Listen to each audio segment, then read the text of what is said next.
इसमें top 10 current affair के part को कवर करेंगे। चलिए शुरू करते हैं। इसके पहले आप चैनल को सब्सक्राइब कर दीजिए और वीडियो को लाइक कर दीजिए। Let's start. Which of the following chemicals is are used as a dispersing substance in the process of cloud seeding? पहला सिल्वर आयोडाइड, इसको इस्तेमाल करते हैं। सोडियम क्लोराइड, इसको भी इस्तेमाल करते हैं। अमोनियम नाइट्रेट, इसको नहीं करते। कैल्शियम कार्बोनेट, इसको भी नहीं करते। एक्चुअल में ये क्लाउड सीडिंग होता क्या है कि जब हम सिल्वर आयोडाइड या सोडियम क्लोराइड को डिस्पर्स कर देते हैं सुपर कोल्ड क्लाउड में, तो क्या होता है कि वहाँ जो पार्टिकल्स होते हैं ये उनके लिए एक सरफेस प्रोवाइड करता है जहाँ पर ये इकट्ठे होते रहते हैं सारे वेपर पार्टिकल, और एक बड़ा पार्टिकल बना के वहीं लेमन के रूप में बताया तो कि ये रेन के लिए रिस्पॉन्सिबल होते हैं। यानी कि जब इसकी डिस्पर्सन की जाती है क्लाउड में तो छोटे छोटे पार्टिकल जितने घूमते रहते हैं वो एक दूसरे से चिपक करके बड़ा पार्टिकल बना के रेन करने लगते हैं। तो इसमें कौन सही होगा? पहला सही है, दूसरा सही है, तो 1 and 2 is the correct answer. With reference to the CMS-03 satellite, consider the following statement. It is a navigational satellite. CMS, इसका नाम ही है CMS, यानी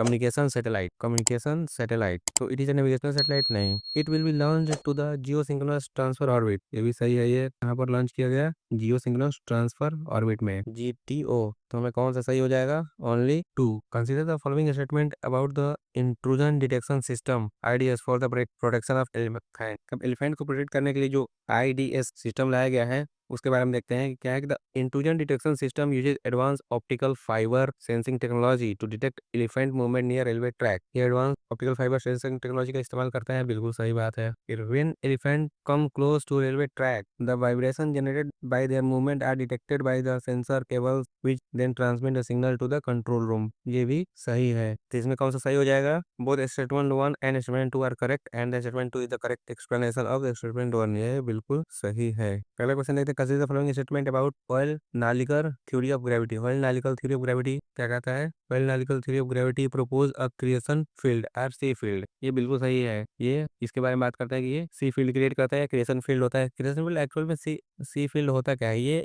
negative hypothetical negative energy field होता है। Hypothetical hypothetical negative energy field होता है जो यह बताता है कि हमारे पूरे कॉस्मोस में स्टेडी स्टेट में एनर्जी फ्लो होता रहता है और यही कंटिन्यूअस फॉर्मेशन ऑफ मैटर के लिए रिस्पॉन्सिबल है। Well Nalikar theory of gravity wisely accepted नहीं, ये इसको वाइडली एक्सेप्टेड नहीं है। ये इसको एक्सेप्ट नहीं किया गया था क्योंकि 1965 में discovery of cosmic microwave background इस फंडा को रिजेक्ट कर रहे थे। तो इसलिए हम इसमें कौन सही होगा? Only one one only. Two scientific payloads POLIX and XSPECT are part of. पहले देखते हैं कि पोलिक्स क्या है। ये पोलराइजेशन को डिटेक्ट करता है किसमें? तो एक्स रे के लेंथ में, एक्स रे के रेंज में उसके पोलराइजेशन और उसके एंगल के को डिटेक्ट करता है, यानी पोलराइजेशन के एंगल को डिटेक्ट करता है एक्सरे के रेंज में। यानी कि 8 to 30 किलो इलेक्ट्रॉन वोल्ट के रेंज में या जो है पोलराइजेशन की डिग्री को डिटेक्ट करता है। और ये क्या है? Expect,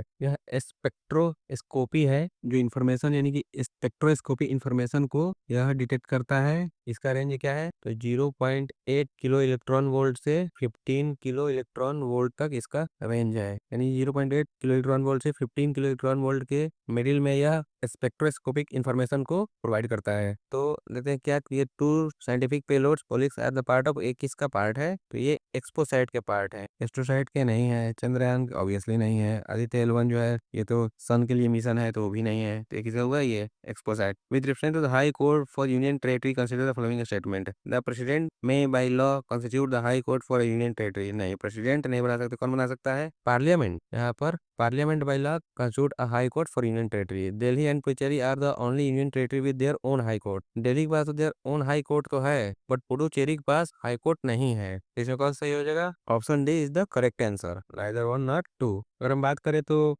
Dadra and Nagar Haveli, Daman and Diu, इनके ये किसके जुरिडिक्शन में आते हैं? तो इनका हाई कोर्ट जुरिडिक्शन कौन सा है? तो ये है बॉम्बे हाई कोर्ट। ये बॉम्बे हाई कोर्ट के जुरिडिक्शन में आते हैं। और अगर हम बात करें पुडुचेरी के, तो ये किस हाई कोर्ट के जुरिडिक्शन में आता है? तो ये मद्रास हाई कोर्ट के जुरिडिक्शन में आता है। और अगर हम बात करें अंडमान एंड निकोबार, तो अंडमान निकोबार किस हाई कोर्ट के जुरिडिक्शन में आता है? तो ये आएगा कलकत्ता कलकत्ता हाई कोर्ट के जुरिडिक्शन में। With reference to the amendment to the constitution consider the following statement. Provision related to the fundamental right can be amended by the simple majority. नहीं, फंडामेंटल राइट में अमेंड करना है तो simple majority नहीं कहते हैं, ये special majority. In special majority the amendment bill is passed in both house of the parliament by the majority of not less than 2/3 of member present agreement and voting, ये बिल्कुल सही है। There is no amendment that require ratification by the legislature of the state, ये गलत है। Example पर हम देख सकते हैं कि जब प्रेसिडेंट का इलेक्शन होता है तो उसमें कौन कौन से पार्टिसिपेट करते हैं। पार्लियामेंट यानी कि लोकसभा राज्यसभा के तो मेंबर पार्टिसिपेट करते ही हैं। अगर हम स्टेट लेवल पर बात करें तो जितने भी स्टेट लेजिस्लेटिव असेंबली हैं उनके सारे इलेक्टेड मेंबर भी उसमें पार्टिसिपेट करते हैं, तो इनका रेटिफिकेशन जरूरी है। इसीलिए इसका रेटिफिकेशन लेजिस्लेचर ऑफ स्टेट का चाहिए अमेंडमेंट करने के लिए। तो इसमें कौन सही हो जाएगा, ओनली वन, क्योंकि यही केवल सही है तो केवल एक ही सही हुआ। Consider the following statement, all minority whether based on the religion और language shall have the right to establish and administer educational institution for their choice. ये बिल्कुल सही है कि कोई भी माइनॉरिटी अपने रिलीजन और लैंग्वेज के बेस पर एजुकेशनल इंस्टीट्यूशन इस्टेब्लिश कर सकते हैं, उसे रन कर सकते हैं। Religious instruction can be provided in any educational institution Holi maintain out of the state fund, ये गलत है। कोई भी रिलीजियस इंस्ट्रक्शन नहीं दिया जा सकता है एजुकेशनल इंस्टीट्यूशन में। तो इसमें कौन सा एक सही हो गया, तो कौन सा सही हो गया, ये option A the correct answer. Law on property acquired by the minor through their guardians are determined through Indian contract act 1872, यह है। Hindu minority and guardianship act 1956, ये भी है। गार्जियन एंड वार्ड्स एक्ट 1890, ये भी है। यानी कि माइनर के द्वारा जो प्रॉपर्टी एक्वायर की जा रही है वो इन्हीं तीनों रूल के द्वारा डिटरमाइन किए जाते हैं। यानी कि पहला Indian contract act 1872, Hindu minority and guardianship act 1956 and guardian and ward act 1890। तो इसमें कौन सा ऑप्शन सही हो जाएगा,